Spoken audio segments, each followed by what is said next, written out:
Bart Chilton is a former commissioner for the U.S. Commodity Futures Trading Commission and the author of Panzamonium. He joins us from Pensacola, Florida. Bart, it's great to see you again. What are your thoughts about Bitcoin? I mean, you've seen your share of schemes before. Is this a scam, or is this a new asset class that we need to take seriously? Hi, Maggie. Well, it's really tough to keep your eye on the ball. You do a great job of covering it, but even in just the last little bit of trading, it actually did breach just intraday trading in Asia, that $10,000 per Bitcoin mark, and now it's down to about 99.35. But you're absolutely right. It's soon going to bust 10,000. But I don't think it's a quintessential scam or a fraud like Jamie Dimon or President Vladimir Putin say. It has some of the mechanics of that if you were doing a Ponzi scam. But look, the originator is never intended for that. There's no evidence of it. And people are actually using Bitcoin and some other digital currencies like Ether to purchase things. It's still a limited amount of things you can purchase, but they are using it to buy cars and hotels, etc. There's a house I saw it was on the market that came on today for 500 Bitcoins. You can buy a mansion.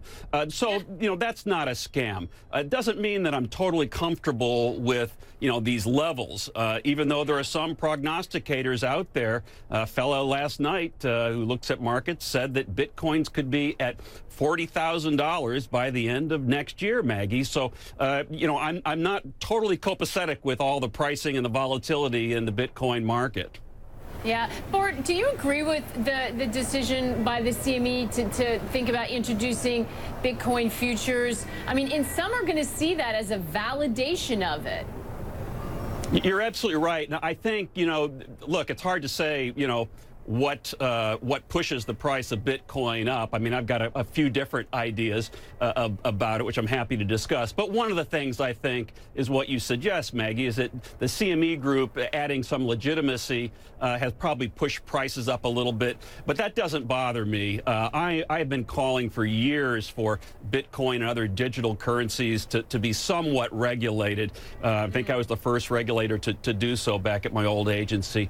And there just needs to be some consumer protections, just sideboards, if you will. It doesn't have to be overly zealous or too prescriptive, but the CME Group, who I did regulate for 7 years, they know their stuff. They've got all the oversight tools, the enforcement tools. They'll punish traders who try to push markets around. And right now, Maggie, we just don't have a good view into who are the traders. Are they the big industry or institutional traders? Are they small funds? Are they individuals? Are they some of the founders of some of these exchanges or other coins? We just don't know. So we need some more transparency, in my view, and that ultimately will even make Bitcoin and other digital currencies stronger, I think. So I commend CME Group. I think it's really going to be a help. I agree, Bart. I think transparency would help a lot. But, this isn't, when we talk about an asset class, it's not like cattle futures or oil futures where there was that sort of tangible hard asset behind it. It's this more complicated mining. Are you worried that the regulators even might be outsmarted by the same type of programmers and experts in that have raided these crypto exchanges? I mean, we've seen big thefts of this.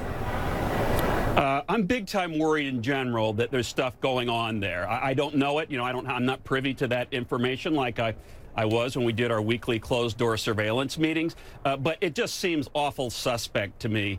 I particularly if you remember, back at the end of September, Maggie, when Mr. Putin and Mr. Dimon made these negative claims, the price went down a little bit and then it shot back up. I mean, there was no seemingly good reason for it. And now, of course, we're, $5,000–6,000 above that. So it just doesn't make sense. To me, as a, suspecting, inquiring mind, I sure have my enforcement people out looking at this stuff. And that was more likely to occur when CME Groups offers their futures, because the commodities regulator, my old agency, actually has an arm into the actual Bitcoin trading once they have a contract that's tied to that. Right now, there's not much they can do with Bitcoin trading. There's not too much that the SEC, the Securities and Exchange Commission, could do with Bitcoin trading. So that's why the CME Group move is so important to not just transparency, but I think the ultimate survival of not just Bitcoin, but perhaps whatever comes along in the future. And as you say, something that's tied to the tangible, to me, something you can feel and touch and hold. That would be a bold move, and I hope we see that in the not too distant future. Yeah, and one would think if for those who believe that there is a need for cryptocurrencies and they are the future, that some sort of, more transparency would be good for everybody and take some of this volatility out. Bart, it can be a complicated subject, so appreciate you coming on and talking about it. We need those experts in the conversation.